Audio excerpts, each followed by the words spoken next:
The following announcement has been paid for by the Wrestling Epicenter. Hey guys. Hello, ladies. Remember me? Let me talk to you, dummies. It's now time It's Vader time. TikTok. It's showtime! for the longest running wrestling talk show in history. We are huge. It's gonna be cool. You're where it's at. You're smart like me. Tune in each and every week. You better keep listening, or I'll come out of your computer And turn it on for you. or else I'm gonna kick your stinking teeth in. We've been known by a few names. The needs of the many far outweigh the needs of the few. The Interactive Interview, Interactive interview. Oh yeah. Interactive interview. The interactive interview. Interactive interview. The interactive interview. The Blaze, Blaze 1260 AM. The Blaze. The Blaze. Blaze. The Blaze rock. Interactive Wrestling Radio, Interactive Wrestling Radio. Interactive Wrestling Radio. Interactive radio. Interactive Radio. Testify. Interactive Wrestling Radio. and a lot of other names. Weekend Warriors of Wrestling. The Pile Driver. The Pile Driver. 3-count wrestling. The Hour Slam. But it's all one show, the Wrestling Epicenter. Wrestling Epicenter. The Wrestling Epicenter. The Epicenter. Wrestling Epicenter, dude. The Wrestling Epicenter. Don't get off. And your host from day one, By ignorance or arrogance. James Walsh. Wake up, sleepyheads. I could care less. It all starts Oh, tough guy. Thank you very much. Rush. Dumbed down. Get out of my face. You win! But I'm desperately out of time! So what you gonna do when Blaze Mania runs wild on you? now.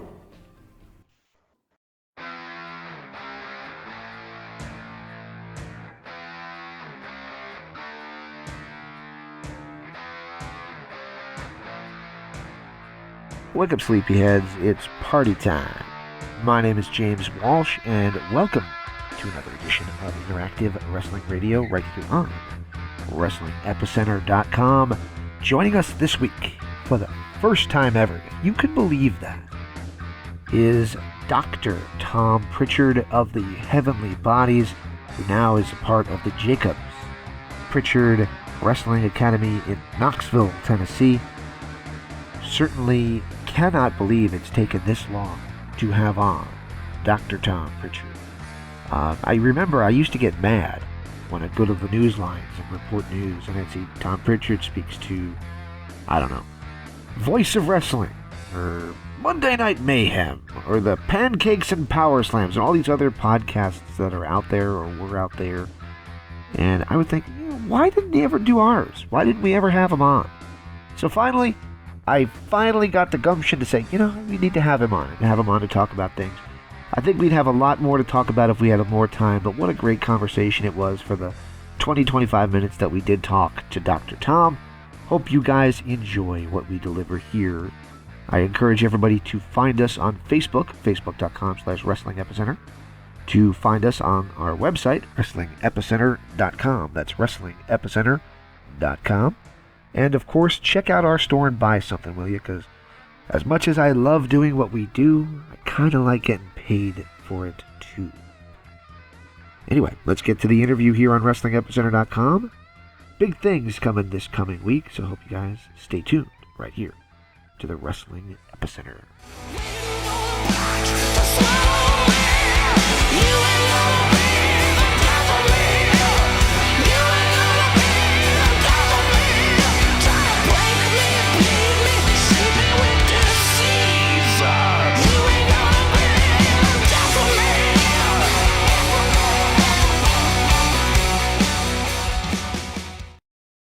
Hi, this is Jim Cornette. You're listening to The Blaze, 1260 AM.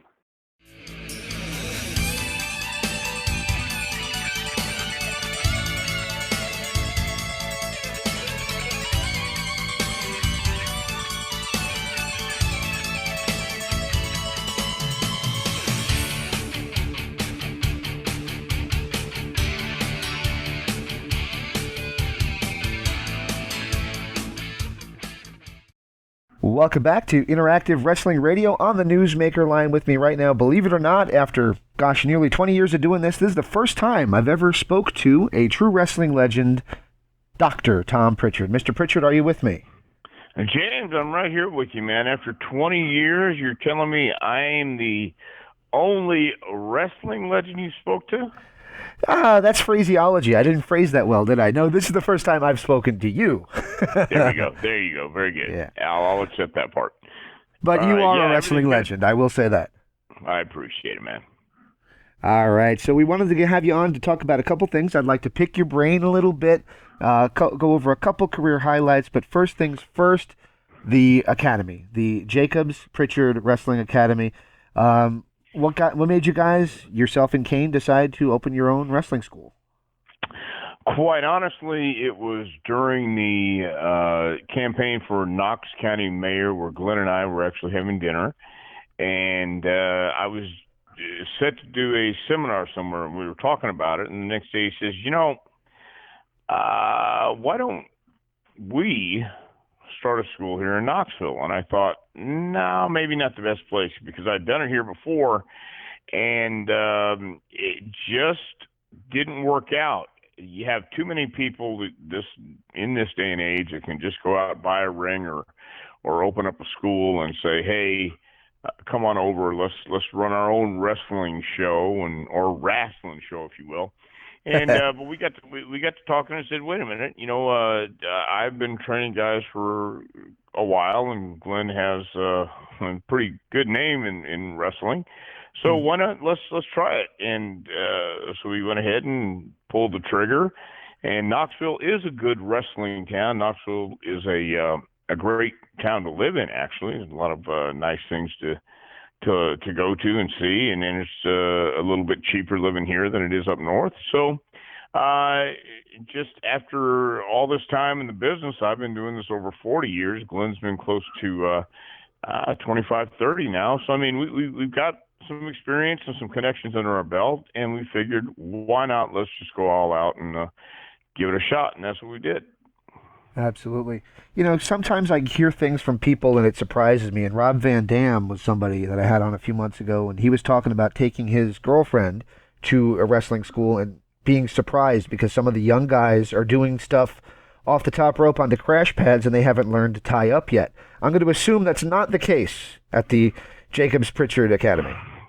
No, it's really not. We believe in the basics and fundamentals first. If you don't have a solid foundation, you have nothing to build on, you have nothing to work with, and that's what some people don't get, and it's okay, because we set them straight right off the bat. But yeah, we will go over the basics and fundamentals. We have a 12-week course, and you're not going to learn everything in 12 weeks. In fact, we're barely scratching the surface, but we have to start somewhere, and they have to have everybody on the same page.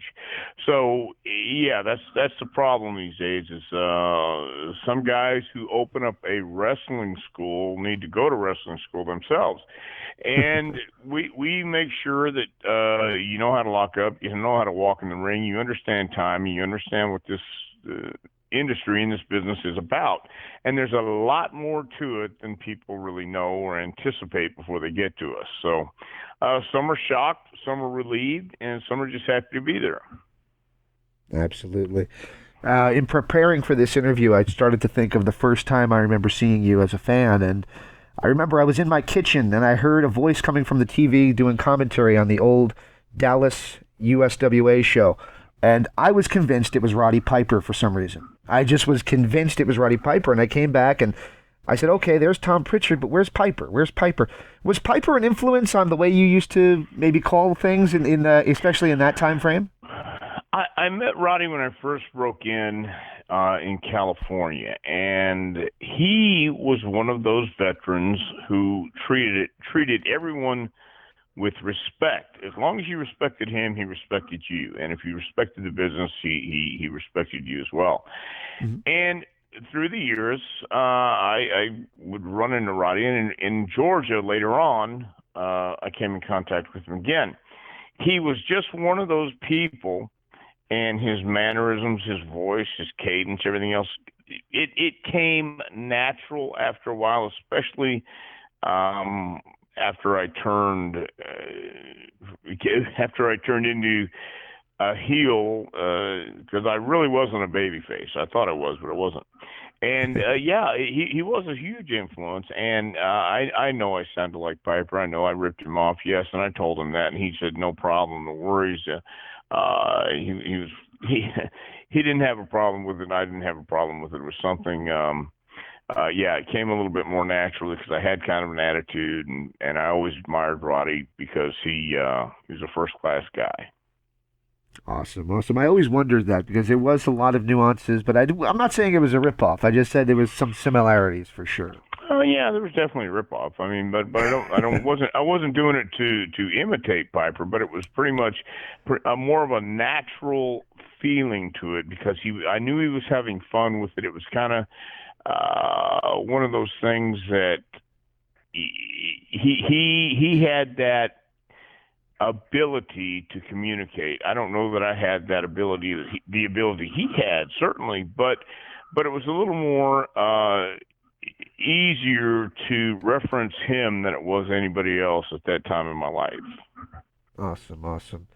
Now, I remember vividly watching as a kid Wrestling Challenge or whatever it was, and you had Stan Lane calling the action, yourself in the ring, and Jim Cornette as your manager. I'm thinking this is kind of like a vortex of of all things that is Smoky Mountain in the WWF. How cool was it to finally get the opportunity to be on the bright lights on the biggest stage in the World Wrestling Federation? It was pretty cool. I mean, the fact that I really never saw early on, especially going to New York. I was happy wrestling where I was wrestling at, but eventually that was just the evolution of the business. And when we got the opportunity, when we were working in Knoxville, Smoky Mountain, it was great because I had pretty much just said, it's not in the cards. But that's how I know you can never say never, and you can't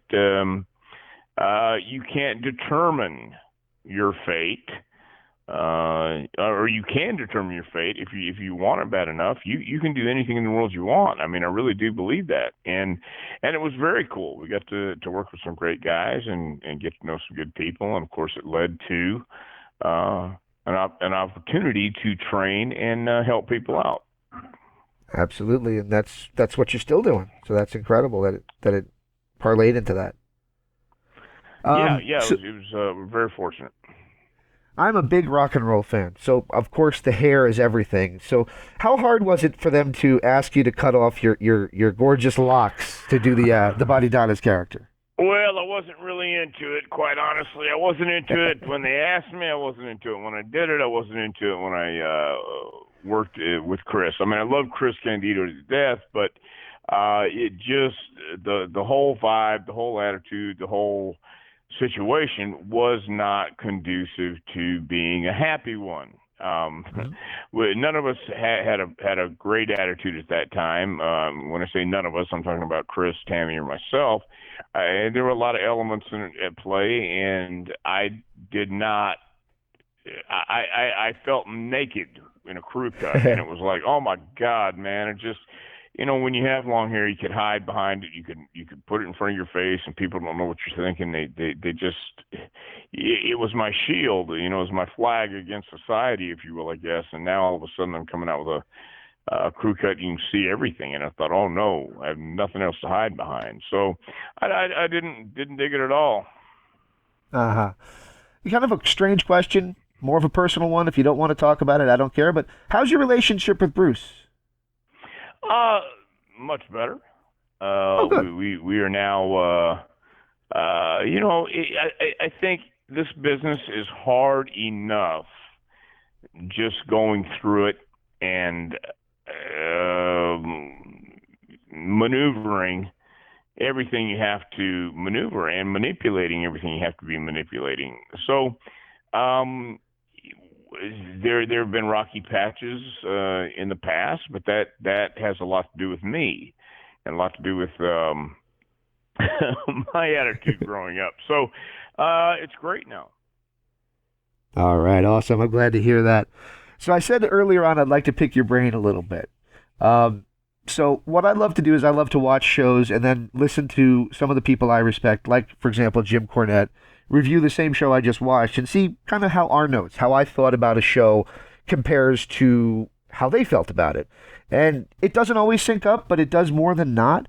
What do you think of the state of wrestling now with the less psychology, more spot fest kind of stuff that is kind of expected when you watch something like AEW, which is on tonight? Well, this is something that has been around forever because every generation feels like the previous generation is out of touch, and now that I'm in that boat, where hey, you kids get off my lawn. I don't want to. I don't want to be like that. I want to be open-minded, and I really want to see the good in every aspect of the business because it gives everybody a chance to have options, and there's not just one company. But the issue I have is the fundamental and the basics, and you have to have a sound foundation because you can do all the flip flop and fly Coronas and toupees or hurricanranos and topes or whatever it is, but if you can't tell a story in the end, you're going to fade away real quick. Now, having said that, we live in a totally different world than I was brought up in this business. Wrestling was a completely different animal, and I look at it. A lot of it doesn't make sense to me, but I have to understand. I'm not their demo. I'm not a kid that's watching a video game on TV. I'm not. I really don't play video games, so I can't necessarily relate to it. Although I like Darby Allin, I like some of the guys that are on AEW because they're entertaining. But why? Why do you have to? I guess it's because that's what people are calling for. Look, I'll finish my sentence in a minute. But we had like maybe 4 channels when I was growing up, and wrestling was one of them on Right. Sunday or Saturday afternoon. Now you have all these different options for your entertainment and viewing pleasure, if you will. You have to keep the attention. You have to keep somebody's mindset or attention for longer than 2 minutes. So what are you going to do? You have to keep it going fast. A 3-hour program these days, I think, is way too long to invest in. And if you have 5-6 hours of original TV a week, that's a lot. That's a lot to come up with interesting scenarios and different scripts or whatever you want to call it. So the business has changed as far as that goes, and that's good. But one thing that will never go out of style, and I promise you this, because even though you have football with all the jibs and overhead shots and everything else, and you have the production value, but it's still blocking and tackling. Baseball, you're still trying to hit the ball over the fence, and they do whatever they have to do with that. Major League Baseball owns a company that makes the balls, so they're gonna make the balls and the bats so you can hit the ball farther over the fence, and they're gonna bring the fence in so you're gonna hit the ball over the fence. Either way, but you still have to take batting practice. You still have to know the basics and fundamentals. You still have to understand what the foundation is, and you have to understand what you're trying to get across. So that will never go out of style. I don't mind some of the nuances. I don't mind if it gets over, but when it gets to be ridiculous, and again, that's just my opinion. I don't. It's not everybody's cup of tea, but I don't like to see stuff that I don't like to see. 14 super kicks and nobody sells anything. I don't like to see somebody do something that just looks hokey, and not that look, professional wrestling by definition is hokey. I get it, but you can make it look somewhat like you're putting effort into it and trying to make it look somewhat less hokey. Let me say that. Mm-hmm. I agree. So, yeah. Yep. My favorite line was a Jim Cornette line that I was listening to just before I called you. He said about the Cody Wardlow match. He said, "I was watching an outlaw mud show and a wrestling match broke out." And I don't know, but that caught me funny. Yeah. Because I mean, some of the stuff they do, they have some very talented performers. But the idea is to at least go out and let's give them a show or something that looks a little more. Man, look, again, like I said, professional wrestling is entertainment. It's always been entertainment. It's just a matter of what entertainment you like. I'm a big fan of David Lee Roth, and I just watched his Vegas show, man. Oh, my goodness, God almighty. No, Dave is not a singer. Dave is a performer. Not as good as he once was. He's a parody of what he once was. But he still understood. This is the foundation of show business. This is what they want to see. They want to see the glitz, the glamour, the mystery, the aura. And too many times you have people who nowadays can be on YouTube, can be on Twitter, can be on Facebook, and become an instant celebrity for whatever time or whatever it is. And back in the old days, back when I broke in, you know, there was a mystery to wrestling. The guys did look larger than life. There were actual characters who were real characters. Terry Funk was Terry Funk. Wahoo McDaniel was Wahoo McDaniel. Hulk Hogan, you know, tell me, where is your Hulk Hogan today? Where are your Terry Funks? Where are the guys that when you watched them or you saw them, you knew they were different than you. They were different than your next door neighbor. These days, your next door neighbor can buy a ring and run a show in his front or backyard. It's just too common these days, and that's what's that's what's perplexing me. Why would anybody want to come and watch their next door neighbor or kids that never seen a gym go in the ring and play wrestle? I just don't. It doesn't appeal to me, but to some people it does, I guess. Very cool. I love that you mentioned David Lee Roth because that's a big debate that we've had over the past few weeks. Is Sammy or Dave? So I appreciate you mentioning it. Well, Sammy can sing, but I don't go to watch. I don't go to a concert necessarily to hear the words to the song because I can't really make it out anyway, man. But I want you to give me the razzmatazz. I want you to give me the showbiz, man. I want you to tell me a story and make me believe that leprechauns live. I want to hear it, man. I'm not going for the artistry of it all. I am going for the artistry of it all. Give me some magic. All right, 2 more questions. I promise I'll let you go. We went a little bit longer than I said we would, so I appreciate your patience. If you have a few more minutes, dude, I got as much time as you need. All right, so each of these I don't want to say independent. Each of these companies that are on television now, each are trying to have their own little niche. And Impact Wrestling is doing intergender wrestling, and that's been the kind of where they're hanging their hat at the moment. As a guy who's training wrestlers, what do you think of that? Quite honestly, I'm not a huge fan of intergender wrestling. I love Tessa Blanchard. I think she's a talented lady. I think she's a very nice lady too. Mm-hmm. The issue I have is, oh man, I don't want to take up your time, but I will. The issue I have is this. If you have Brock Lesnar against Roman Reigns, and they beat the hell out of each other, and it's 2 of these big men going at it, and it looks like a struggle. Mm-hmm. Then you put Brock Lesnar against a woman, and he bumps and sells and does the same thing for a woman, no matter how in shape, no matter how strong she is, no matter what. I'm a guy who still opens the car door for my wife. I'm a guy who still opens the door for anybody, a woman, a man. But equality, yes. But physically, hold on. Brian Cage is a big guy, but man, he bumped for Tessa the same way he bumped for guys. Does it take me out of that suspending my belief moment?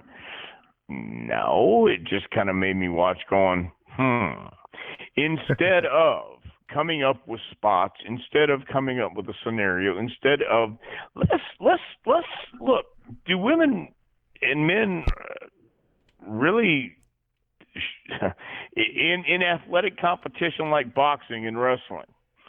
I don't know, man. Maybe I'm out of date. I just don't. I'm going to get myself in trouble by saying what I don't. But I don't know that makes sense. I don't know if it does anybody any good in the long run. Maybe it will. I really, it's not my cup of tea. Let me say that. Let me try and nip that in the bud real quick. Yeah. I love it. That's a good way. I don't think you got yourself in trouble with that. I think you'll be okay. Oh, I'm sure I did. Yeah, I'm sure I did. Yeah, somebody will quote it and take it out of context or not hear the way I'm saying it because it happens all the time. But you got to realize, man. I mean, women are women for a reason, and men are men for a reason. And I'm not saying they shouldn't be equal in the workforce or workplace or anything like that. But in competition on a wrestling show or trying to, if you punch a man in the face, it's one thing. But if you punch a woman in the face and she just flinches and looks right back at you, I don't. There you go. I'll leave it alone. That's perfect. And we'll wrap up with the way we started, which is talking a little bit about the school.